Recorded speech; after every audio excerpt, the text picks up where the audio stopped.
سلام كميت صنحكو رات تخاتاتلتي نزي ساعات زحرنا يوم حصتن اواناون زولنا يوم زيناتات حزنا لكم مصينا لنا نختكاتلنا دما نعدم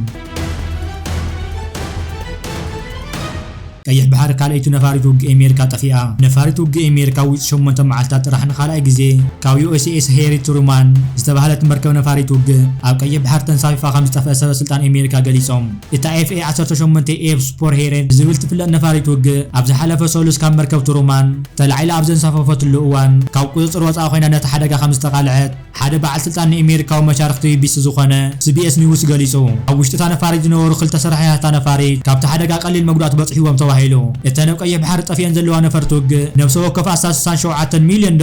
ويدم 5 مليون باوند 5 قمة يفلت اتبع سلطان وزخوا حبريتها خلتي موررت بسلام وصيهم نسرحيت مدحن حدقات بيستمدوت هليكوبتر دما 5 دحانو جليسو اتفت امنته زحلفه سومن سوني زغاط متمساسل حدقا كاله نفاريتو سبور هيرن ناوت بحر تنصافيفات يا دحر ناوت بحر تنصافيفات يا دحر مطفا زغاطم زلو እዩ ካብ ሓይሊ بحر أمريكا ዝወፀ መግለጺ እታ ነፋሪት ካብ ቁፅር ወፃእቶ መብረርቲ ቅድሚ ምዃና ኣብ ምዕረፍ መስመር ሃንጋር በይ ተሽከርከር ነራ ይብል እዚ ምስኮነ እዋን ጥፈታት ስራሕ ምድሓን ሓደ ባሕረኛ ቀሊል መጉዳእቲ ዝወፅሖ ኮይኑ ካልእነታ ነፋሪት ክትጎትት ትፍትን ዝነበረት ትራክተር እውን ናብቲ ማይ ተሰሓይባ ኣትያ ተባሂሉ ኣብቲ ንኻልኣይ ግዜ ዘጋጠመ ሓደጋ ሰበስልጣን ምቁፅፃር ተነፋሪት ሓደጋ ከም ዝተፈጠረ እዚ ድማ ተነፋሪት ክትዓልብን ከላ ቀሲዳ ክትሽከርከር ዝሕግዝ ገመድ ምብልሻው ከም ዝኾነ ተገሊጹ መበገስቲ ሓደጋ ገና ምፅራይ ዝርከቡ ኮይኑ እታ ነፋሪት ድማ ዛጊድ ክትርከብ ይካኣለትን እንተኾነ ታ መርከብ ጻዕነት ነፋሪት ውግ ካብ ዕጡቋት ሕትኑ ምህዳም ሃንደበ ስለ ዝዓረፈት እታ ጀተ ባሕሪ ክትሳፈፍ ከም ዝተገደደት ሰበስልጣን أمريكا CBS مالاخيتهم عبد مساسال سولس قدم ساعات طراح بريدن أمريكا دونالد ترامب نتوم بإيران زدقوا عطوات حتي أو قيح بحر مراخب علامة مقبار تقواريصهم أمريكا متقعد خطوقوارت مخانا فليتو نيرو مركب ترمان وفر قيح بحري أو حياله في الصامتات كم ستاتعصفتي نقر عبد حلفة حساس USS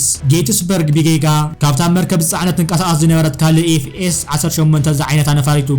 بموقع حدقا سعيو نيرو أو توان كلتيم أولاد تامركب أو توان كلتيم أولاد تامركب 5 دحانو حبايتها يملكت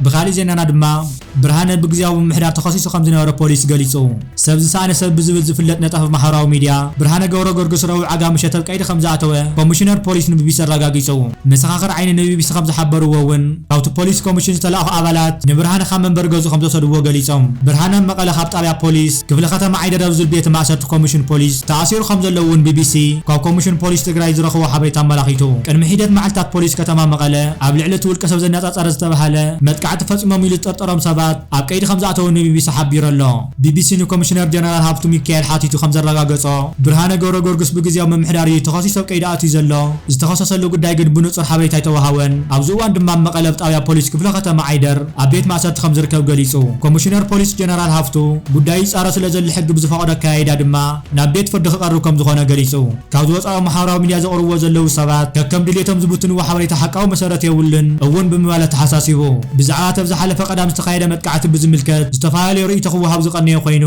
ይጻረብ ምህላው ትሕጂ ተኣሳሰረ ጉዳይ ድማ ምስቲ ዝተባሃለ ፈተነ ቅትለት ከም ዘይተኣሳሰር ካብ ኮሚሽን ፖሊስ ዝተረኸበ ሓበሬታ የመላኽት እቲ ቅድም ክብል ልፍዓተይ ተስፋ ከምኡውን ኣብ ቀረባ እዋን ሰብ ብሳእነ ሰብ ዝብል ኣስማት ማሕበራዊ ሚድያ ዝነጥፍ ነጣፊ ኣብ ዝተፈላለዩ ማዕከናት ማሕበራዊ ሚድያ ቀሪቡ ብዙሃት ርእይቶታት ኣካትዓ ኮይኑ ዝጸንሐ ሰብ እዩ ፖሊስ ነቲ ጉዳይ ኣብ ምርማር ከም ዝርከብ ብምግላጽ ሕጂ እውን ዝርዝር ሓበሬታ ካብ ምሃብ ተቆጢቡ ኣሎ ብርሃነ እውን ብወገኑ ፖሊስ ምርመራ ጻፊፉ ቅድሚ ምውጽኡ ቃለ ምሕተት እንተዘይህብ ከም ዝምረጽ ፖሊስ ንዝሃቦ ሓበሬታ ተደሪኹ መብርኽ ከማ ከም ዝተቆጠበ ቅድሚ ምእሳር ነው BBC ገሊጹ ምንባር ይዝከር BBC ካብ መሰኸር ዓይኒ ዝረኸቦ ተወሳኺ ሓበሬታ ከም ዘመላኽተ ግን እቲ መጥቃዕቲ ውልቀ ሰብ ናብ ገጹ ምስኣተወ ኣብ ውሽጢ ደቃይቅ ከም ተፈጸመ እዮም ዝገልጹ ብገለ ገጽ ተተኮሰ 7 ጠያይቲ ኣብቲ ካብ ላሜራ ተሰርሐ ማዕጾ ኣብ ውሽጢ ትገዛ ድማ ኣብ መንደቕ ነብጥስተትን ይርአ እቲ ዝተወቕዐ ክፍሊ ቅድሚ 3 ወርሕ ብርሃን ዝኣተወለን ዝወፀለን ዝነበራ ምዃነን እውን እቲ ዝተረኸበ ሓበሬታ ይረድእ ኣብ ውሽጢ መሪሕነት ሕወሓት ዝተፈጠረ ምክፍፋል ስዒቡ ኣብ ተኽልል ፖለቲካውን ጸጥታውን ስጋት ተፈጢሩ ከም ዘሎ ይግለጽ ብጀካዚ ኣብ መንጎ ዶክተር ደብረጽዮን ገብረ ሚካኤል ዝምራሕ ክፍሊ ሕወሓት ምስ መንግስቲ ኤርትራ ሰተር ዝምድናታት ይካየድ ከም ዘሎ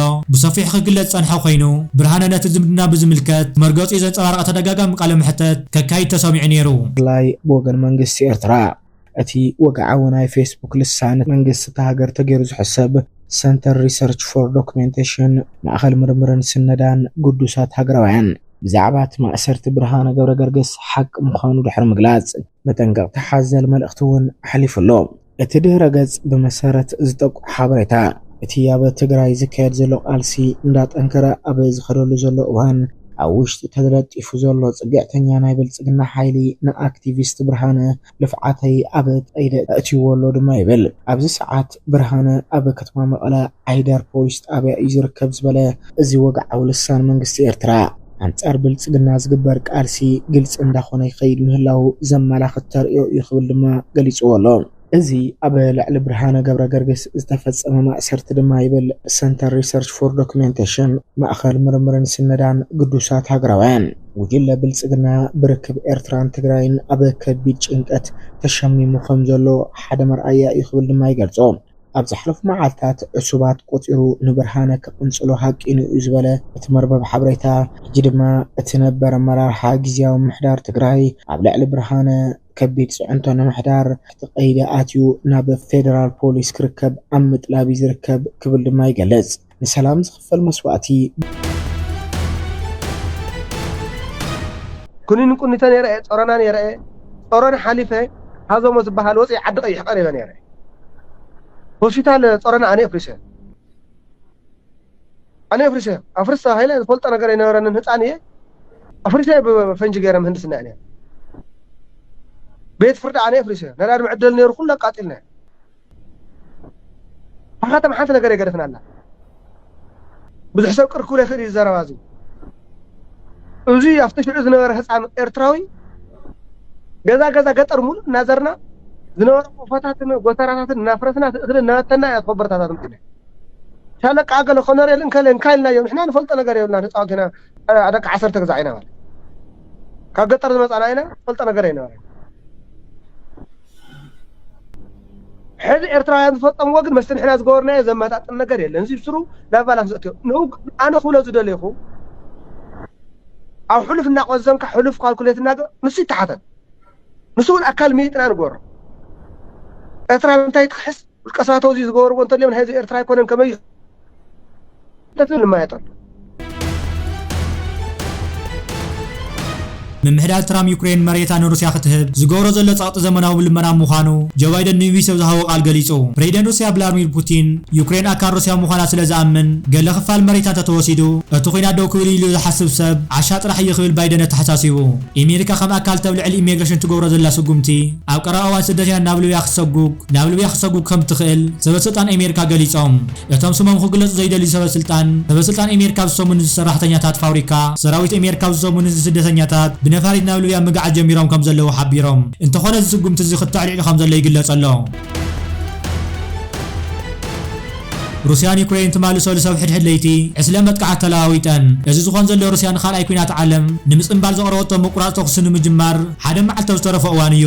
ፕሬዚደንት ቻይናን ካልኦት መራሕቲ ዓለምን ናብ ሩስያ ከተማ ሩስያ ከኣተው ዝግብኦም ዘሎ እዋን መብዛሕትአን ምዕርፎ ነፈርቲ ሞስኮ ነቲ መጥቃዕቲ ምላሽ ንምሃብ ክዕፅዋ ተገዲደን ከም ዘሎ ይንገር ኣሎ። بخالي زيننا دما زوزح أكل نايتا خامية زاخل تشعن عسات حموشان جميرو عدكاو قجت تشمي ماس أنحد كل الأمحارة أبتحت قصر منجست خمزلو منيسر كومنيكيشن منجست إثيوبيا أتلقى ستو لقاليسو إت منيسر نيم بيسيز تبع على مدبر تلفزيون وزهوق على محتات كنا تتطاق كل الأمحارة وقلوا لا أثي خمزنا ورابز صمون الزجن منجست 900 تاوي تخلل الكم تقاعد راح بيرو عتقات فانا بوجنا مصطفى لقات أمتات لعل 800 تاوي تخلل كم تقاعد روح قلت مصنع حمي فلات